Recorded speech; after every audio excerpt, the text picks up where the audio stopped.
redeemed, rehabilitated, and real entertaining. This is the Carl Jackson Podcast. Welcome to today's edition of the Carl Jackson Show podcast, your daily dose of objective truth in a world of confusion and lies. Listen, guys, a new exculpatory witness has come forward in the Daniel Penny case against Jordan Neely. Also, I want to tell you what the left is attempting to do. I've already told you that the left is attempting to criminalize self-defense in the United States, and they want to make would-be heroes second guess stepping in threatening situations. Also, they want to scare witnesses from speaking out. That and more in this edition of the Carl Jackson Show podcast. Stay tuned for some quick program messaging. All right, quickly, guys, please subscribe to the podcast wherever you go to get your podcast. We are on Apple, Google, Spotify. Please go to our YouTube channel, The Carl Jackson Show, Rumble, the free speech platform, The Carl Jackson Show. On either one of those, YouTube and Rumble, please rate and review. Give us a 5 there and share the podcast. That'll help move our names up the charts. More people will be able to see the podcast. We certainly do appreciate that. Also, I'm on all things social media, The Carl Jackson Show. We're on Instagram. Please follow us there. We're on Twitter. We're on Facebook. We're on True Social. We're on Getter. I want to quickly tell you about our sponsor for today, MyPillow. Mike Lindell, the Patriot, has built a fabulous American company, MyPillow.com. American jobs, American manufacturing. His products come with a 10-year warranty, a 60-day money-back guarantee. The latest offer is the new MyPillow 2.0 that has the same patented adjustable feel as the original MyPillow, but it has this new outer layer that regulates temperature. So now the pillow is softer, smoother, and cooler. And for my listeners, exclusively for my listeners, there's a buy one, get one free offer. All you have to do is go to mypillow.com. Click on the radio listener square at the top of the page. All right, enter my name, Carl, C-A-R-L, or give them a call, 800-858-0263. Again, that's 800-858-0263 for your buy one, get one free MyPillow. MyPillow, the new MyPillow 2.0. All right, so here's the latest on the Daniel Penny case. And again, those of you that are hiding under a rock and you're not familiar with the Daniel Penny case, Daniel Penny is the Marine subway hero that ended up submitting, and I believe perhaps even saving lives on the New York City subway. All right, so he submitted a man by the name Jordan Neely. This obviously the media is portraying him. Hey, it's the white guy that chokes out the black guy and kills the black guy. And I don't believe that's at all what happened. Obviously, you've seen the video that has gone viral. I believe it was an act of self-defense. I don't believe there was any intent by Daniel Penny to choke out Jordan Neely. And I would like to see toxicology reports, by the way. But I think this is a case, as I mentioned at the beginning of the podcast, this is a case of defending yourself while black, or defending yourself while white. I think this is what Daniel Penny is or has been arrested for. Also, we know the left on a macro level is trying to criminalize self-defense. They don't want would-be heroes to step up to the plate and do the jobs that they should be doing and protect citizens. The goal is to get you to bow down to authoritarians. And that's what the left is trying to do inside of these blue cities. And they want to scare witnesses from speaking out. But that's the bad news for the left. Now, again, they're going to try to go to the nth degree to prosecute Daniel Penny. They want to make him a token case, if you will. They want to use him and abuse him to make sure that people like you do not defend yourselves. But Lord willing, it will not work thus far. He has been able to raise approximately $2.5 million in his defense. Some people say he might need even more than that because this case is going to get absolutely insane. But I want you to understand that Daniel Penny is a hero. He should not be treated as a criminal. And again, the bad news, which I will get into here, is that a witness has emerged, an exculpatory. I wasn't used to saying that word up until recently, Gabe, but I think I've got it down pretty good now. An exculpatory. Anyway, basically a witness that could help to free Daniel Penny or make the charges go away. A very valuable witness that could prove his innocence. And that's what I want to talk about today, because this is new evidence or new information that has come out. Obviously, Daniel Penny is facing manslaughter charges after he restrained, and I'm purposely and intentionally using the word restrain. Again, I don't think there was any intention whatsoever for Daniel Penny to choke Jordan Neely to death. I'm not absolutely convinced that that is the only way that he died. I think that is the narrative. I know what the autopsy report said, but when you look at the video, there were plenty of times where Jordan Neely looked like he was still alive. There was a black man that you notice is not getting any attention that was basically looking over Jordan Neely, kind of checking, him out. Seeing if he was still there. Nobody was concerned once Daniel Penny got off of Jordan Neely. They did perhaps think that he had put him to sleep, like you see in the UFC. Nobody thought that the man had died. And there was a witness that came up and thanked him afterwards, because it's not like the media is reporting Jordan Neely. I don't mean... It isn't my goal to minimize the death of Jordan Neely. I always look at situations like this. This is someone's son. This is someone's family member. But the guy was mentally ill, and the guy was a threat to the society, and the NYPD knew this, and I'm going to share that information with you. But getting back to this witness here, a witness was a strap hanger on the subway that day. It is a witness that wants to remain anonymous. However, she did fill out a police report the day of or right after this incident occurred. So she said she's praying, and I'm quoting, she's praying, quote unquote, for Penny after it was revealed after she found out that he would be facing charges. Here's a quote from the female witness, again, who wants to remain anonymous. She isn't anonymous in this sense. The NYPD knows who she is, but she wants to remain anonymous. So here's what she said. I hope he has a great lawyer, and I am praying for him, close quote. She says, and I pray, quoting further, and I pray that he gets treated fairly. I really do, because after all of this ensued, I went back and I made sure that I said thank you to him, close quote.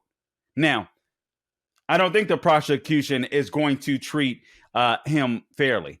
They don't want Penny.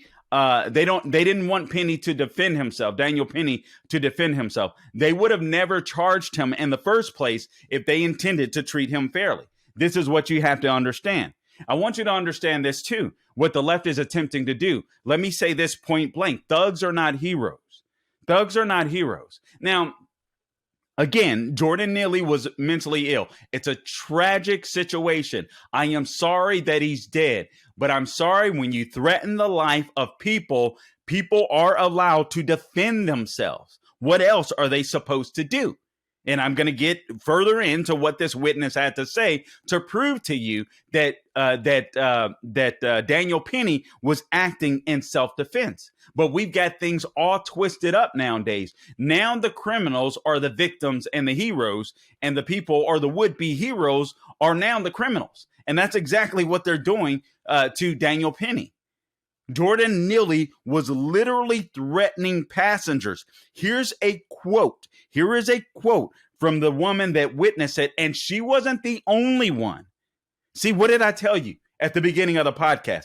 I told you that what the left wants to do is not only criminalize self-defense, they not only want to make sure that you're not allowed to defend yourself while white, but they want to scare witnesses that would normally speak out from speaking out or coming forward. When the left has a narrative, you better not get in the way. You better not get in the way. And that's exactly what's happening here. But there is a witness, and more than one witness. As a matter of fact, at least a couple of witnesses came forward to the NYPD to tell them exactly what happened. So the subway rider said Neely, again, who had a history of mental illness, was threatening passengers after he hopped on to the F train to Manhattan, or in Manhattan. And I'm quoting her, the witness. He said, I don't care. I'll take a bullet. I'll go to jail, close quote, because he would kill people on the train. She goes on to say. The woman said, this is what Neely was saying. And then she got even a little more specific. She used the expletive that Jordan Neely used. She said, and I quote, he said, I would kill a mother-er. I don't care. I'll take a bullet. I'll go to jail. So if someone is in the train, maybe they are asking for food, but if they don't get what they want, I'm going to kill a mother-er. Do you believe them or not? Given what we've been seeing transpire in New York City, do you believe them or not? I would certainly take them seriously. The witness also said, and she shared this information with the NYPD, that Daniel Penny didn't come to anyone's defense initially. He laid low until he felt threat and until it was obvious that this guy was willing to harm others. He tried to lay low. Now, trip off of this. No one has told you this. Jordan Neely had been, listen to this. Jordan Neely had been placed on a top 50 list of the most at-risk homeless people in New York City. Did you just hear what I said? Jordan Neely had been placed on the top 50 list of the most at-risk homeless people in New York City, meaning he had been arrested so many times. They knew that he was a threat to society. They knew that this homeless person was cray-cray and dangerous. The New York PD knew it. Dare I say, Alvin Bragg knew it. Dare I say, New York City Mayor Eric Adams knew it. But they've got a narrative. There's a local outreach there where workers believed he was a potential threat to himself and others. A local outreach admitted this. Unfortunately, the local officials didn't do their job.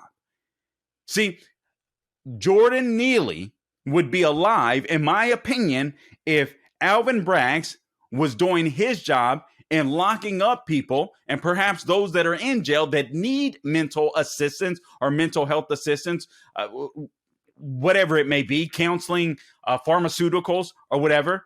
Perhaps this guy would have been in jail, or getting the treatment, and getting the treatment that he needed, instead of out on the streets wreaking havoc.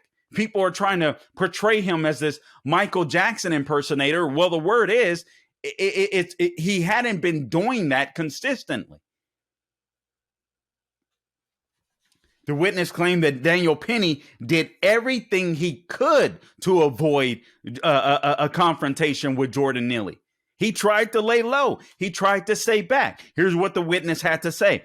And I quote, this gentleman, Mr. Penny, did not stand up, did not engage with the gentleman. He said not a word. It was all Mr. Neely that was threatening the passengers if he did not get what he wants, close quote. Now, we know, again, that Neely has a criminal history of over 40 arrests. Over 40 arrests. Let me ask you guys something, ladies. If a man beats you 40 times, is he going to beat you again? Vice versa. I mean, I know there's men in domestic, abuse situations. If something happens 40 times, is it likely to happen again? Of course it is. Guys, don't let these lefties kill common sense. This is absolutely insane. Here's a quote from Jordan Neely and then the witness. So Jordan Neely said, and I quote, gonna go to jail for life. Gonna go to jail for life. So he's on the train threatening people. He says that he's not afraid to take a bullet. He said that he would kill a mother-effer. I don't care. I'll take a bullet. I'll go to jail. And then he says, gonna go to jail for life. Well, she says, and it's a great point, well, what penalties involve going to jail for life for? You know, could you tell me this is what the witness says? Yeah, it's not kicking somebody on the shin or punching somebody in the face, right? If you slap somebody, you punch somebody, you kick somebody in the shin, you're not going to jail for life for that. So what would you go to jail for life for in the state of New York? 187? No, that's on the undercover cop. No, 187 is murder, right? So murder. It's amazing. This is pure politics. The woman testified that she provided a statement to the NYPD, and they still ended up charging Daniel Penny. And she was, shaken by it. She was upset by it. She couldn't believe it. But this is pure politics. At least 2 witnesses, including the woman that I spoke of, gave their accounts to the NYPD, just to reiterate. But what is the left done? I told you.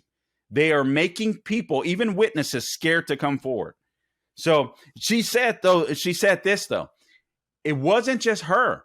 She said plenty of people on that train were literally filming Jordan Neely leading up to Daniel Penny finally stepping in to defend everyone on that F train. But they haven't come forward. She's hoping they will release the video even anonymously if they have to, in order to prevent Daniel Penny from spending 15 years behind bars for finally standing up and defending people's lives. And I don't say finally to degrade him. Obviously, the guy is a hero. But again, he did everything he could, according to this witness and at least one other. And she says it's on videotape, but people have not come forward. The left has made it where witnesses are scared to come forward. Why? Because they're probably scared to be intimidated by their peers. They're scared that they'll be recognized by left-wing radicals and beaten up themselves. It's a sad state of affairs that we live in. But that video is out there. She says, and I quote, "So I believe that those videos are going to come forward. Maybe people will do it anonymously." I don't have as much hope as she does with this, but I hope that I'm wrong. I'll say that. I hope that I'm wrong. So far, $2.5 million again has been raised for Daniel Penny. I hope that you will chip in. I hope that you will chip in to his defense fund. Guys, this is so much bigger than Daniel Penny. The left is about narratives. They shape and form narratives. And what they're going for, which is really scary to me, is you will not be allowed to defend your life in the event that a criminal comes up to you and even attacks you.